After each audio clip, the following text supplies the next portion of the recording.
requirements. In addition, there are a number of very good kosher cookbooks with recipes that extend kosher cooking to many types of cuisine.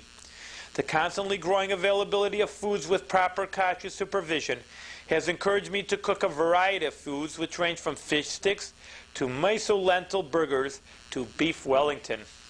Actually, keeping kosher by its very structure eases meal planning. Honestly speaking, how often is it in the day-to-day life that we go all out to make a fancy meal? When dinner time comes around on most days, you're usually too tired and hungry to spend 2 or 3 hours creating an unforgettable dining experience. Most of us rely on a set repertoire of old standards.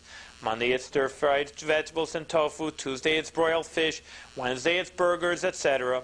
When keeping kosher, although it's likely you still won't want to expend extra efforts when cooking on most days, the tone of the meal is enhanced merely by the decision to serve meat, milk, or parva foods. A dinner becomes more than cheese omelets, it's milchtiks, with a multiplicity of possibilities for side dishes and desserts. It's a great excuse to run out for ice cream. And when eating fleischiks, meaning meat dishes, you will be surprised at the side dishes and desserts you can make without using dairy products. Rather than relying on a baked potato with butter to accompany a steak dinner, you might decide upon spinach noodles with tofu sesame sauce, Persian rice, or steamed butternut squash. Getting advice. As to handling other aspects of life which may create difficulties when one commences a kosher lifestyle, I would recommend the time-honored Jewish relationship, that of the mashpia, or advisor. In other words, find someone who already keeps kosher with whom you feel comfortable, who can give you guidance through these rocky areas. A mashpia can advise you on how to ease familial and social adjustments, how to determine a reasonable standard of kashrus to fit your particular lifestyle and environment, consecutive ways to deal with kashrus problem, particular to raising children, such as class birthday parties, and how to handle varying commitments to kashrus within the home. A mashpia is more than just a rav or an Orthodox rabbi you rely upon to tell you what to do when the spoon you put in the wrong pot. He or she should be someone who understands you and the fact that these adjustments can be difficult if not approached in the right way. Finding a counselor of this sort can not only ease the transition to kashrus, but also introduce and assist you as you find yourself developing a circle of kosher friends. As our friends of kosher grows and we become aware of more details, we may gradually accept a stricter level of observance. At every stage, clear standards should be established. Setting a standard within the home as a family policy not only reduces tensions, but creates a sense of family unity. Finally, the most important ingredients in smoothing rough areas during this time of transition, especially when facing difficult encounters with family, friends, or colleagues, are communication combined with tact. Recalling my own mistakes, I recommend that you be sure to be just as tactful, if not more so, with members of your family as you would be with friends or strangers. Often the most difficult situations arrive in the home of others who keep kosher but may not have taken on the same customs and precautions as you have. Yet every relationship is unique, and with some people you may just have an open understanding that there are some things you just don't eat. Over time, these differences generate less conflict.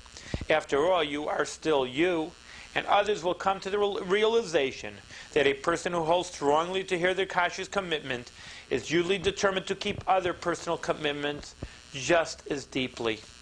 I would like to close with the hope that kashrus becomes as strengthening and positive an experience for you as it has been for our family. Just remember, you're not alone. There are hundreds of families and individuals who have translated their lifestyles into the world of kashrut.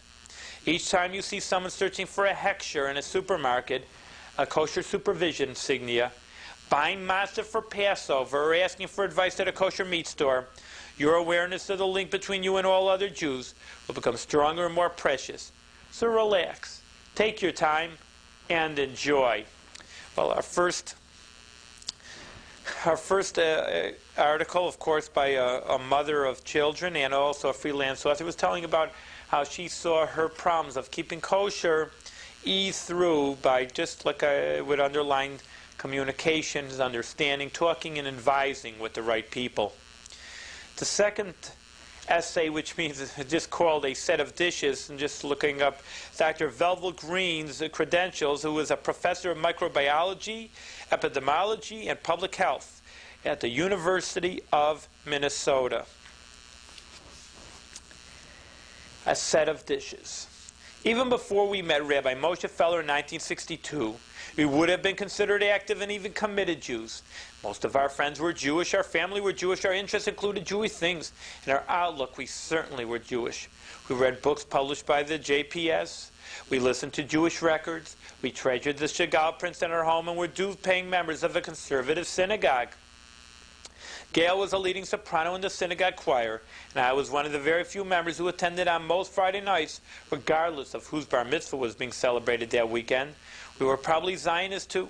We regularly contributed to UJA, attended our city's Farbond picnics, and were officers on the board of Herzl Camp. Before we met Rabbi Fellow, however, I don't remember doing anything deliberately, or for that matter, abstaining from anything deliberately, because and only because it was a Torah commandment.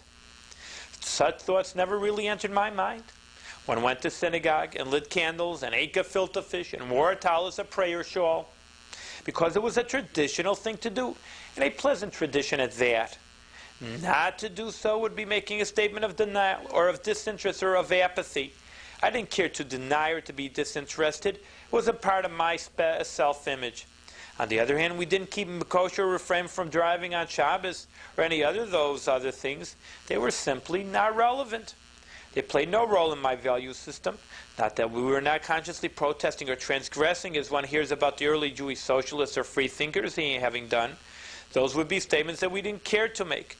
We were quite simply good American Jews who didn't want to make waves. Of course, we knew that some Jews avoided non-kosher food and didn't drive on Shabbos.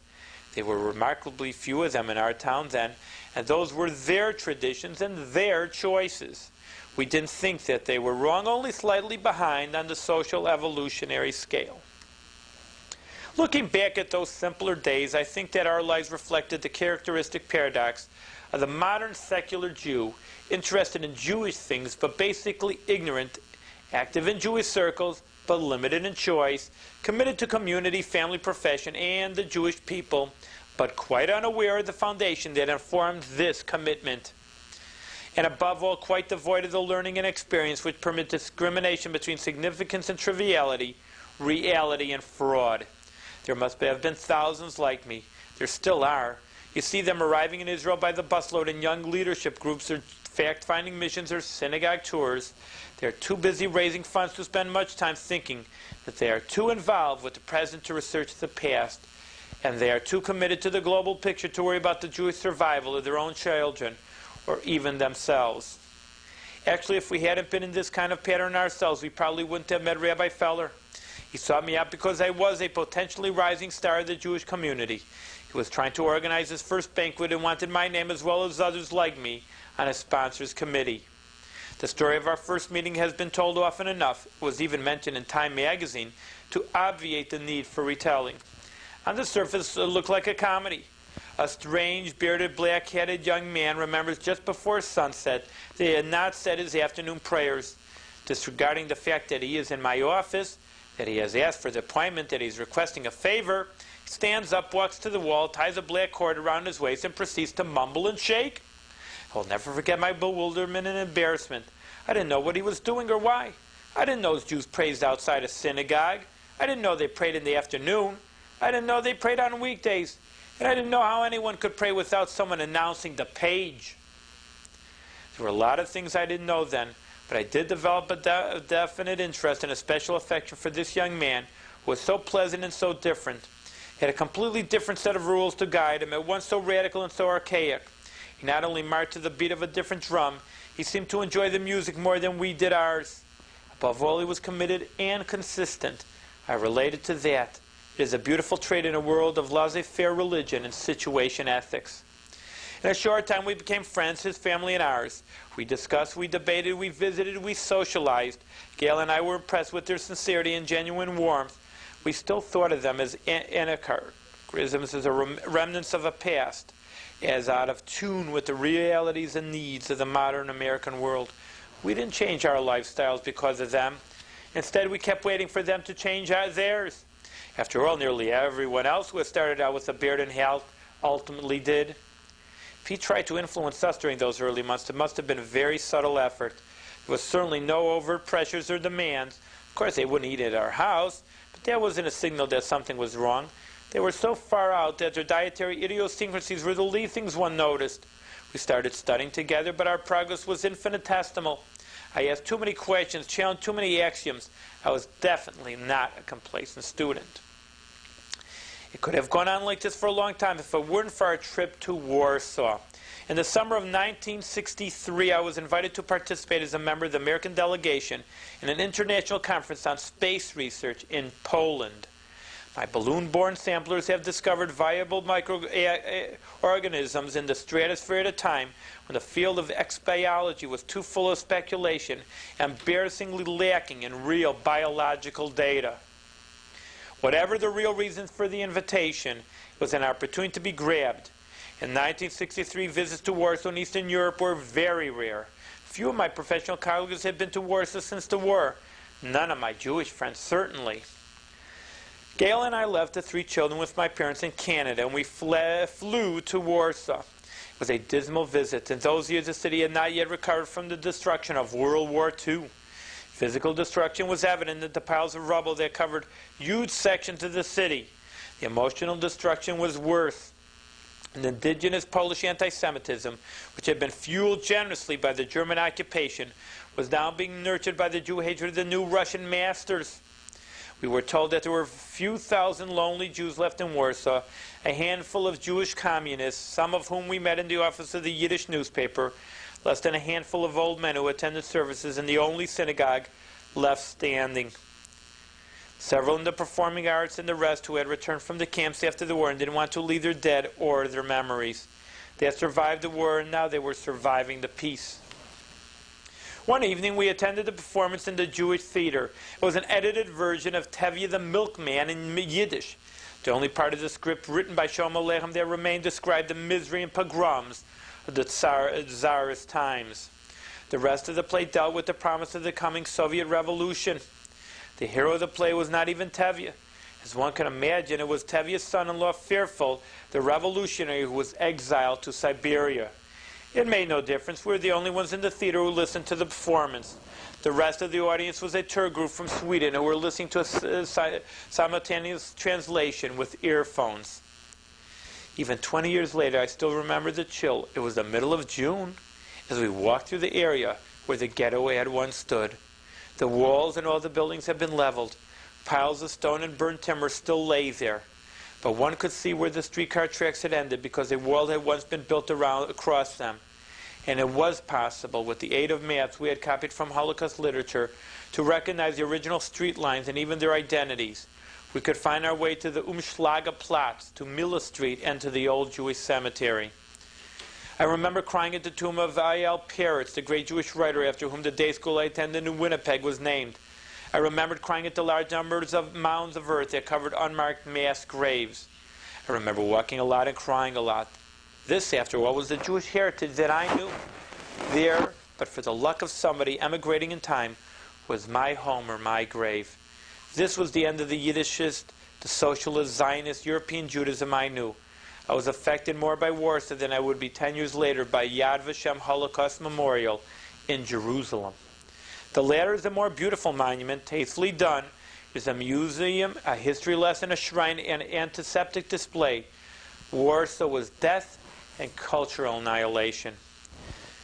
Through it all, I wondered how Gail was being affected. After all, I was a product of the old country culture of Winnipeg. She came from the sterile culture of Southern California's Reformed temples. Paris and Sholem Ash and Warsaw were part of my upbringing. How was all of this moving her? I found out on Saturday afternoon we had visitors, a Polish Jew and his 2 children whom we had met at the cemetery and whom we invited for tea. We had heard that there was a Jewish school and wanted to hear more about it. He, it developed, was looking for a handout. The 7-year-old child knew nothing. The 11-year-old proudly recited the sum total of his Jewish knowledge, the 4 questions from the Passover Haggadah. We drank tea. I gave them a gift and my business card and they left. Then we both cried.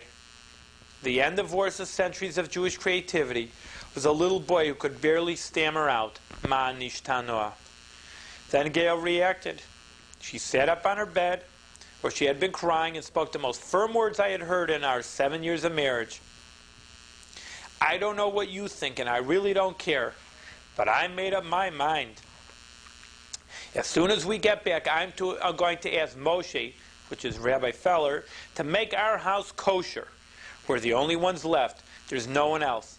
If we lose it, if we don't do it, if our children don't know about it, there won't be any Jews anymore. You can do what you want, but our house is going to be Jewish.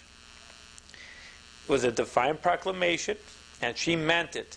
The pictures, the books, and the music were not enough. She intended to transform the house organically, its very essence. Moreover, she was good at her word. When we arrived in Minneapolis, the first person she called was Rabbi Feller, and he was only too willing to comply. I don't remember all of the details, but I do remember the shocked look on his face when he first looked into our refrigerator. To this sweet young man, fresh out of the yeshiva, non-kosher meant a scar on the floor of the animal who supplied the meat, or 1 drop of milk and 50 drops of chicken soup. The sight of real pork and shellfish must have been shattering, but bit by bit, put our house in order. He introduced us to a kosher butcher. He taught us to look for the cautious emblem on packaged food. He spent hours boiling silverware and metal utensils. He supervised the blowtorching of our oven. Mrs. Feller helped Gail buy new dishes. One item gave him trouble: an expensive set of English bone china, which we had received as a wedding gift from my sisters in Canada. It was a beautiful set and without doubt one of our most precious possessions. Gail was quite eager to kosher the dishes by soaking and heating. She wanted to use them for Shabbat. I'm sure the whole project would have ended if she had been told then that the only way to kosher china, even English bone china, is to break it. He didn't have the heart to destroy our china, or maybe he was a better psychologist than we took him for. When he discovered these dishes and what food they had been used to serve, he suggested that we put them away. Don't use them until I asked about such things in New York. Someone in New York must have more experience with things than I must have. They were put away. Every time he returned from a New York trip, Gail would ask what he had learned, and each time he had forgotten.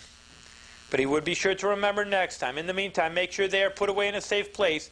You haven't used them, have you? This went on for months and for years. The china was on display but was never used. We kept waiting for expert advice that never came. Somehow, life went out without mint and twilight and gray. We became closer to the Fellers during those years. Slowly, transformation was started in the kitchen, moved into other areas of our life. Rabbi Feller introduced us to the Lubavitcher Rebbe, and we started growing in observance. Gail stopped singing in the synagogue choir. I started to put on phylactery sporadically at first, a little more regularly later on. I stopped driving on Shabbos. A few months later, so did Gail. We stopped eating at McDonald's. One Shabbos, we switched off the television altogether. We bought a pair of tzitzis, ritual friends for the little boy. We switched membership to a synagogue with the machitza, separating the men from the women. Gail started going to immerse in the mikveh ritual bath. A few steps forward, a little backsliding. More steps forward, years. But the English bone china remained in the cabinet until one day I came home from the university and it was gone. It was after a series of traumatic and melancholy miscarriages, before observing Taras Mishpacha, the laws of family purity. It seems we had no difficulty having healthy and normal children. But when the mikveh became a feature of our family life, we started having trouble. 3 miscarriages in 4 years. Gail was sad. I was sad. Our friends comforted us. The Rebbe wrote us letters of encouragement to Gail, private letters which I still have not read. But when I came home that singular day, she was smiling again. I took the china next door and sold it to Dorothy, our Gentile neighbor. Then I took the money and bought this shaitel wig. What do you think of it? Well, this happened about 15 years ago. In 15 years, you buy and discard a lot of shaitel wigs. Our 2 older daughters grew up and got married. They live with their husband and their own children in Jerusalem. The little boy recently completed his rabbinical studies in the Lubavitch Yeshiva in Montreal. We had 2 more children since then, the lights of our middle age. We have grown, both of us, both personally and professionally, and we have yet another set of English bone china from which we eat every Shabbos. Well, I was going to read you another essay. We're running out of time fast. We'll have to save it for another time. But I wanted to just bring out to you, of course, just many people from different levels that were able to learn kosher, keep kosher, ease into kosher, and it's not as traumatic as you may think. You just need advice. Don't do it on your own. The Chabad movement, of course, will always help at the community's service to help you in what you want to do. I'd like to get into some kosher laws again today. I knew we wouldn't have enough time for it, and of course it's complicated. I wouldn't say that complicated, but we just can't do it in 1 minute. And I'm going to tell the different brachas on food, and especially a special Passover way to keep kosher. And it's important to understand and realize that keeping kosher is the Jewish way to do. Maybe it's a radical change for some people who haven't kept kosher, but if you ease into it, it becomes not such a difficult thing. And of course, like anything, the benefits are outstanding. Anything in Judaism that you see and you live and you keep together and you keep your family together by keeping kosher and identifying yourself Jewish, but of course eating, which people have to do 3 times a day. And if you do it in a Jewish way, that involves your whole family and everything that you do into a kosher lifestyle, into a Jewish lifestyle, and you'll see the kids will benefit, you will benefit. And we're not even talking something spiritual about something Jewish lifestyle. Remember this, that we're talking about also about physical health, because a Jewish person lives on the physiology of Torah and Judaism. And if you live in a Jewish way, in a kosher way, then not only is the soul, and soul means a lot of things, satisfaction in life and happiness in your life, but also physically that there'll be benefits also. So if anybody wants to keep kosher, find out more kosher, and there's just so many thousands of people actually keeping kosher, many Jewish kosher expos in New York City. It gets 50,000 people nowadays every year, and now they expanded to many other cities, Florida and Los Angeles and Chicago. And if anybody wants to find out about keeping kosher, feel free to ask. Free advice. Thank you very much.